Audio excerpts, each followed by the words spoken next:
Hello and welcome to my general study web series. आज हम इस वीडियो लेक्चर में बात करेंगे डीएलएड से संबंधित जो पेडागोजिकल इंग्लिश लर्निंग है, उसमें हम आज देखेंगे चैप्टर नंबर 3 का जो नेक्स्ट हेडिंग है उसके बारे में देखेंगे कि व्हाट इज़ प्री रीडिंग, मतलब प्री रीडिंग क्या होती है और जो प्री रीडिंग है उसका क्या महत्व होता है।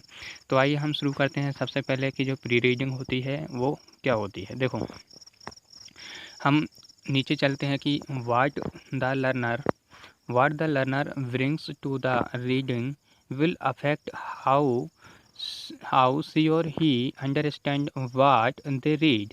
यहाँ पर भी कह रहे हैं कि what the learners bring to the reading, मतलब जो रीडिंग है वो लर्नर्स किस प्रकार लेता है। विल अफेक्ट मतलब अपने ऊपर किस प्रकार प्रभावित होता है। जो लर्नर होता है, एक सीखने वाला होता है प्री रीडिंग के द्वारा, तो वो किस प्रकार अफेक्ट करती है। हम देखते हैं कि सी और ही मतलब कोई भी हो सकता है, चाहे लड़का हो या लड़की। अंडरस्टैंड मतलब वो एक समझ सकता है। व्हाट दे रीड मतलब वो ऐसा कह सकते हैं हम। देखो, जो प्री रीडिंग होती है, प्री रीडिंग का यदि हम शब्द साहा मीनिंग देखें, मतलब जो वर्ड टू वर्ड मीनिंग है उसका वर्ड टू वर्ड मीनिंग यही होता है कि पूर्व अध्ययन। क्या होता है? पूर्व अध्ययन। और पूर्व अध्ययन में जो पहली लाइन है उसमें बस यही कह रहा है कि जो सी और ही मतलब कोई भी लड़का या लड़की हो सकता है, वो रीड कर रहा है तो किस प्रकार अंडरस्टैंड कर सकता है, किस प्रकार समझ सकता है रीड करने से पहले। ठीक है, नेक्स्ट चलते हैं। तो देखो, कह रहे हैं कि मैनी पीपल आर्ग्यू मतलब कुछ लोग ऐसी बातें करते हैं that it can be very important in helping the learner understanding what they read. मतलब कह रहे हैं कि कुछ लोग ऐसी बातें करते हैं कि जो लर्नर होता है उसे जो प्री रीडिंग होती है वो बहुत इम्पोर्टेंट होती है। किस चीज़ में इम्पोर्टेंट होती है? Helping to understanding the what they read, मतलब वे क्या पढ़ रहे हैं इस चीज़ को समझने के लिए क्या होता है, जो लर्नर होता है लर्नर के लिए बहुत इम्पोर्टेंट हो जाती है प्री रीडिंग। ठीक है, आगे चले तो देखो, आगे लिखा हुआ है कि इन अदर वर्ड्स, हम दूसरे शब्दों में यदि समझें तो देखो, pre reading activities can help learners. जो प्री रीडिंग एक्टिविटीज़ है, जो क्रियाकलाप होते हैं प्री रीडिंग के पूर्व अध्ययन के, वो हेल्प कर सकती है किसी लर्नर्स को prepare for the reading activity. तो क्या कर सकते हैं कि जो रीडिंग एक्टिविटी होती है, जो पढ़ने की क्रियाशील होती है, क्रिया होती है, उसमें क्या हो सकता है कि जो लर्नर होता है, जो शुरुआती सीखने वाला, उसके हेल्पिंग कर सकती है। देखो, अब हम आगे चलते हैं। इसके बाद हमने ये प्री रीडिंग के बारे में जनरल थिंकिंग देखी कि क्या होती है। बस प्री रीडिंग का मतलब आप बस इतना ही देखो कि किसी भी चीज़ का यदि हम ऑर्गेनाइज्ड रूप में अध्ययन करेंगे तो उस ऑर्गेनाइज्ड रूप से पहले हम जो एक बेसिक अंडरस्टैंडिंग हम बनाते हैं अपने माइंड में, उसको हम क्या कहते हैं? प्री रीडिंग कहते हैं। ठीक है, आगे चलते हैं हम। देखो, आगे कह रहे हैं कि what are the benefits of pre reading. अब हम देखेंगे जो बेनिफिट्स होते हैं, जो लाभ होते हैं प्री रीडिंग के पूर्व अध्ययन के, वो क्या होते हैं। देखो, देयर आर सेवरल बेनिफिट्स। यहाँ पर जो होते हैं बहुत सारे लाभ होते हैं। सेवरल का मतलब होता है अनेक, बेनिफिट्स का मतलब होता है लाभ। To doing pre reading, pre reading करने से यहाँ पर क्या होते हैं? बहुत सारे बेनिफिट्स होते हैं। एक्टिविटीज़, ठीक है, जो प्री रीडिंग एक्टिविटीज़ होती है उससे हमें कई लाभ मिलते हैं। अब देखते हैं किस प्रकार के लाभ मिलते हैं। देखो, pre reading activities can help the learner to be more prepared. क्या कर सकता है प्री रीडिंग? जो प्री रीडिंग एक्टिविटीज़ है वो लर्नर को क्या करती है? मोर प्रिपेयर्ड मतलब बहुत ज़्यादा ही उसे तैयार कर देती है। किस चीज़ के लिए तैयार कर देती है? For what they are about to read, कि वो किस चीज़ के बारे में पढ़ने जा रहे हैं। किस लिए तैयार करती है? कि जो लर्नर है वो किस चीज़ के बारे में पढ़ने जा रहा है। देखो, आगे चलते हैं कि it can help them anticipate the topic of the reading। देखो, जो लर्नर होता है, लर्नर के माइंड में एक जनरल अंडरस्टैंडिंग बन जाती है और जो भी टॉपिक्स उसे मिलता है वह उस टॉपिक के खिलाफ जा सकता है। मतलब वो टॉपिक उसे परेशान नहीं करेगा।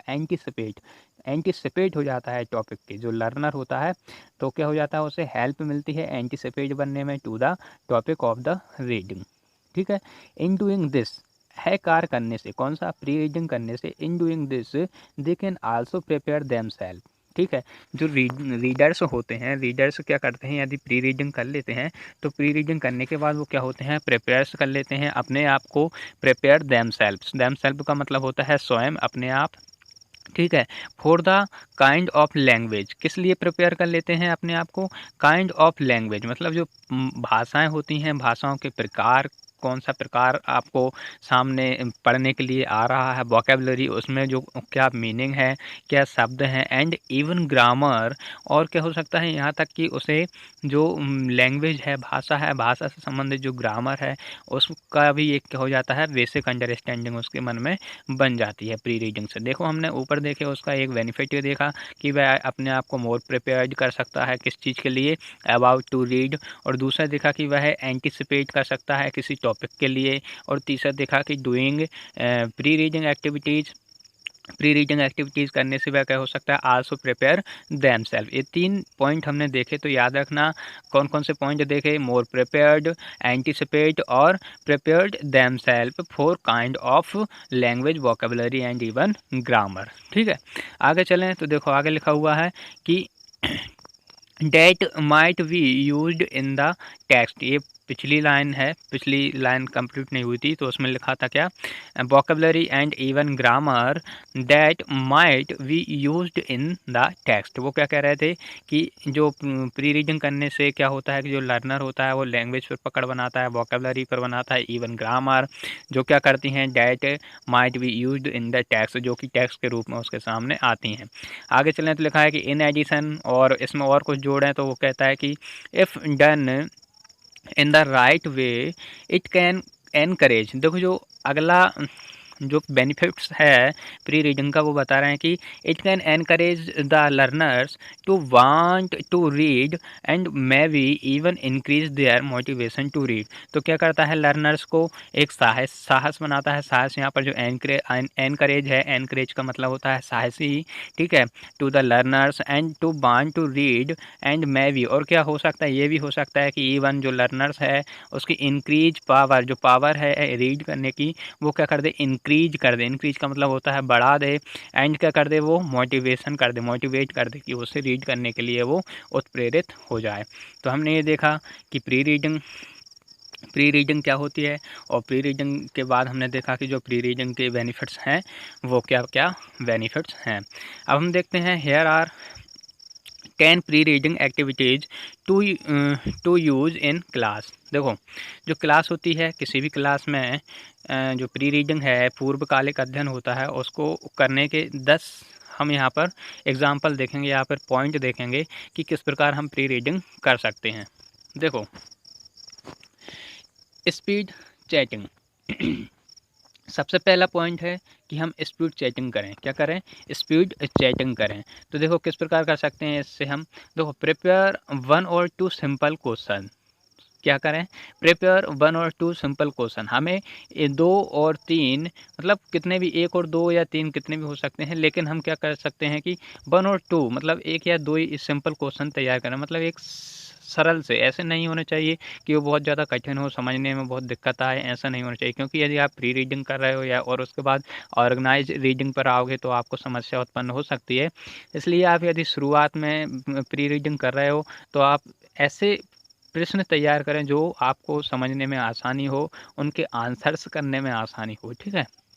तो वो कह रहे हैं कि प्रिपेयर 1 और 2 simple questions related to the topic of the reading. जो रीडिंग आप किसी भी चीज़ की यदि रीडिंग कर रहे हो तो उस टॉपिक से संबंधित रीडिंग के 1 और 2 सिंपल क्वेश्चन को तैयार करिए। और वो कह रहे हैं कि आगे ask the class to make, और क्या करो कि जो क्लास है, क्लास में बनाने के लिए आप कह सकते हो कि कोई आपने एक टॉपिक दे दिया, उस टॉपिक के ऊपर आप सिंपल क्वेश्चन बनाने के लिए कह सकते हो, ठीक है।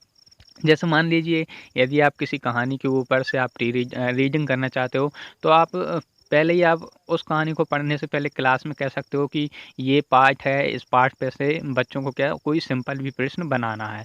तो यही होती है, क्या होती है, प्री रीडिंग, ठीक है। आगे चलते हैं तो कहना कि 2 रोज फेसिंग ईच अदर्स, ठीक है, क्या 2 रोज फेसिंग ईच अदर, जो 2 रो बनती हैं, जो पंक्तियां बनेंगी वो एक दूसरे के क्या कर रही हो, एक दूसरे की ओर देख रही हो। देन उसके बाद क्या करना है, encourage your learners to ask each other the question. फिर उसके बाद क्या करना है कि जो एक दूसरे के सामने फेस करे हुए थी पंक्ति, उनके बाद जो उन पंक्तियों में जो भी सीखने वाले बैठे हुए हैं, उनको हम क्या कह सकते हैं कि आस्क ईच अदर, मतलब एक दूसरे से, जो एक दूसरे के सामने मुंह करके बैठे हुए होंगे बच्चे, उनसे हम कह सकते हैं कि आप उस बच्चे से जो सामने मुंह करे हुए बैठा है, एक दूसरे से क्या करो, क्वेश्चंस करो, और वो क्वेश्चंस क्या हो जाएंगे, उनको समझ में आने लगेंगे और यहाँ तक कि उनको याद भी हो जाएंगे। देखो, किसी भी चीज़ को याद करने का सबसे बेस्ट तरीका होता है कि आप क्वेश्चनिंग कीजिए। यदि आप किसी भी चीज़ को समझना चाहते हो, पढ़ना चाहते हो, तो सबसे बेस्ट तरीका है कि आप प्रश्न कीजिए। ठीक है? प्रश्न यदि आप नहीं करोगे तो उत्तर आपको नहीं मिलने वाले। यदि प्रश्न करोगे तो उत्तर अपने आप आएँगे। ठीक है? यदि नहीं भी आएँगे तो आप उस पर प्रयास करोगे और प्रश्न खोज लोगे। ठीक है?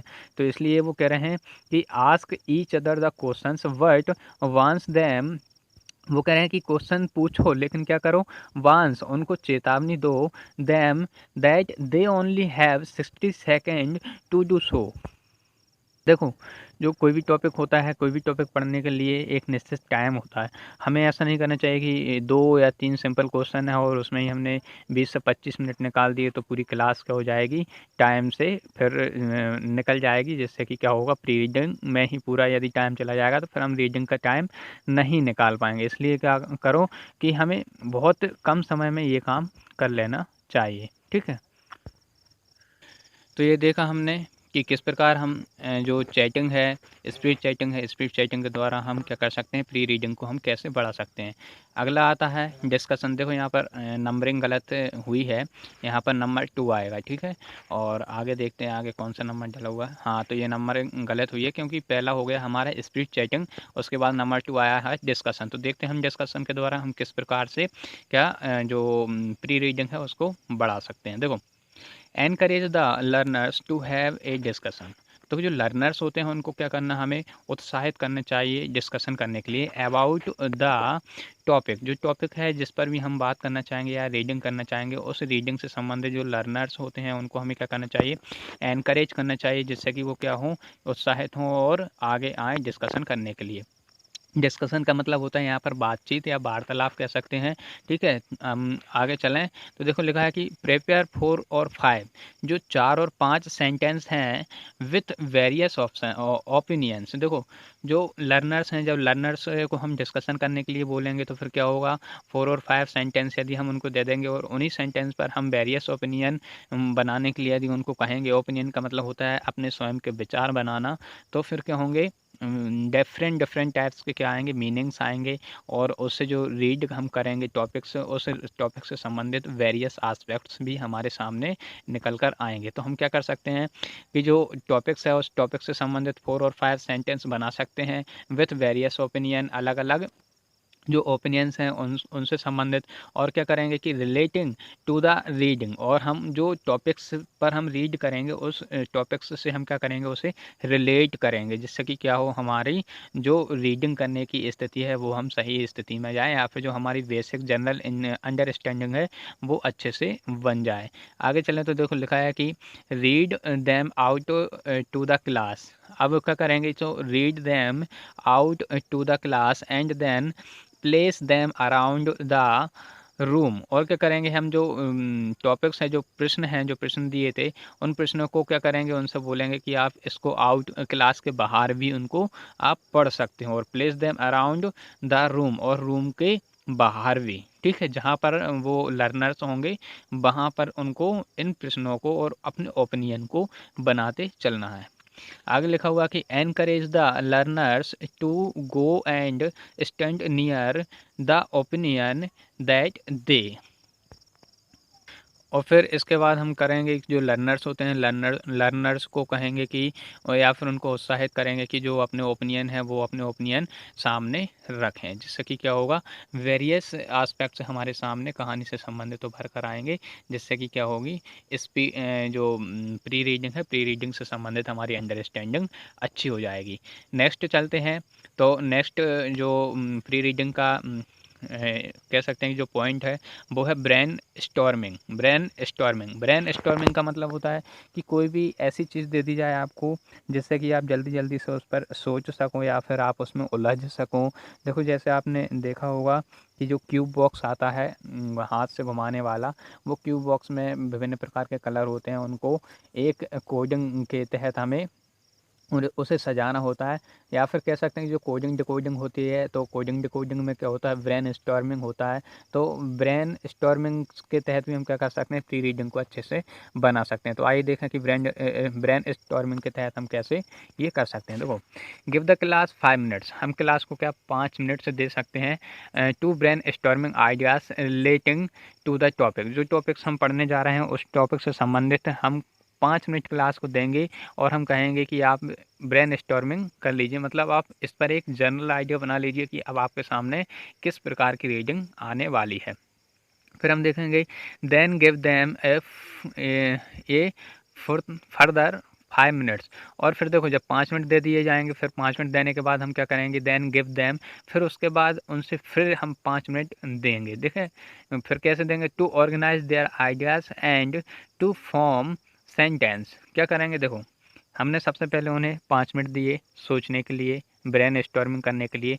फिर उसके बाद उनको 5 मिनट और देंगे, इसलिए ताकि उन्होंने जो वो अपने माइंड में जो ओपिनियन बनाई है, जो वर्ड सोचे हैं, थिंक किए हैं, उसके ऊपर जो सेंटेंस है, प्रॉपर सेंटेंस बनाने के लिए हम उन्हें 5 मिनट और देंगे।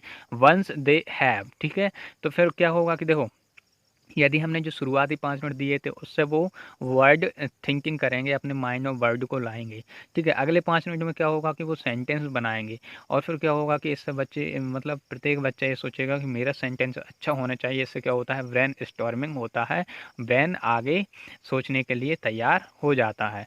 तो इस प्रकार हम देखते हैं कि जो ब्रेन स्टॉर्मिंग होता है उससे भी हम क्या कर सकते हैं कि जो कोई भी टॉपिक है उस टॉपिक के पहले की जो स्थिति होती है, या फिर कह सकते हैं पूर्वकालिक अध्ययन होता है, उसको हम अच्छे से कर सकते हैं। आगे चल रहे हैं तो देखो लिखा हुआ है कि around the room and share their ideas with other learners. और हम कह सकते हैं कि आपके रूम के बाहर भी आप जहाँ भी जाओगे, आपके आइडिया आप किसी दूसरे को क्या कर सकते हो, शेयर कर सकते हो, उनके साथ साझा भी कर सकते हो।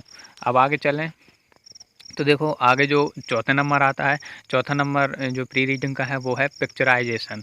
तो पिक्चराइजेशन से हम कैसे प्री रीडिंग कर सकते हैं, तो देखो लिखा हुआ है कि सिलेक्ट 3 और 4 pictures that relate to the topic. हम जो टॉपिक पढ़ने जा रहे हैं उस टॉपिक से संबंधित 3 या 4 पिक्चर्स को हम सिलेक्ट कर लेंगे और फिर क्या करेंगे, ऑफ द रीडिंग फिर करेंगे कि देखो आगे लिखा हुआ कि ask the student to make small groups. और फिर बच्चों के क्या कर देंगे, हम छोटे छोटे ग्रुप्स में बांट देंगे and give each group a copy. और उन बच्चों में हम जो ग्रुप बनाए हैं उन ग्रुप में से प्रत्येक को एक एक पिक्चर की कॉपी दे देंगे। और फिर क्या करेंगे कि the learners should work together to connect the picture and to try to guess what the reading will be about. और फिर क्या करेंगे कि जो लर्नर्स हैं जिन्हें हमने ग्रुप में बांट दिया था, फिर हम उनसे कहेंगे कि वे एक दूसरे से कनेक्ट हो जाएं और फिर पिक्चर को देखें और गैस करें, अनुमान लगाएं कि वो जो रीडिंग है वो किस तरह की रीडिंग करने वाले हैं। जो लिखा हुआ है कि gas what the reading will be about, मतलब वो किस तरह की रीडिंग करने वाले हैं। इससे वो पूर्वकालिक अध्ययन से पता कर सकते हैं कि हम किस प्रकार जो अध्ययन है या फिर जो स्टडी है उसको हम कैसे आसान बना सकते हैं, ठीक है। तो आगे चलें तो आगे लिखा हुआ है कि each group takes in a turns presenting their ideas. और फिर क्या कर सकते हैं, हम उनके जो आइडियाज़ हैं और आइडियाज़ को हम परसेंटेज में बदल सकते हैं और देख सकते हैं कि किसके आइडिया बहुत सटीक अच्छे रहे हैं। ये हो जाता है हमारा पिक्चराइजेशन की हम पिक्चर के द्वारा किस प्रकार जो प्री रीडिंग है उसको आगे बढ़ा सकते हैं। आगे चलते हैं जो नेक्स्ट पॉइंट है पांचवा है द टाइटल। देखो यदि कोई भी टॉपिक की हम रीडिंग कर रहे हैं तो उसका एक टाइटल अवश्य होता है, बिना टाइटल के कोई भी टॉपिक नहीं होता है, ठीक है। तो हम क्या कर सकते हैं कि जो टाइटल होता है वो टाइटल हम बच्चों को बता सकते हैं, जिससे कि क्या उनको एक अंदाज़ा लग जाए कि हम किस चीज़ पर अध्ययन करने वाले हैं या फिर करेंगे। या फिर कोई भी यदि टाइटल दे दिया तो उस टाइटल से संबंधित वो क्या जाके अपने माइंड में अंडरस्टैंडिंग बना सकते हैं। तो देखो इसमें लिखा हुआ है कि ask the student to make small group, मतलब हम बच्चों से एक स्मॉल ग्रुप बनाने के लिए कह सकते हैं। And tell the groups the title of the reading, और उनसे कह सकते हैं कि जो रीडिंग आप करने वाले हो उस रीडिंग से संबंधित जो टाइटल है वो निकालो या फिर बनाओ। तो the learners should work together, और जो लर्नर्स हैं सीखने वाले हैं वो एक दूसरे के साथ कार्य करेंगे। To pool their knowledge of this topic, और क्या करेंगे, अपने अपने नॉलेज को एक साथ रखकर इस टॉपिक के ऊपर वो वर्क करेंगे, कार्य करेंगे।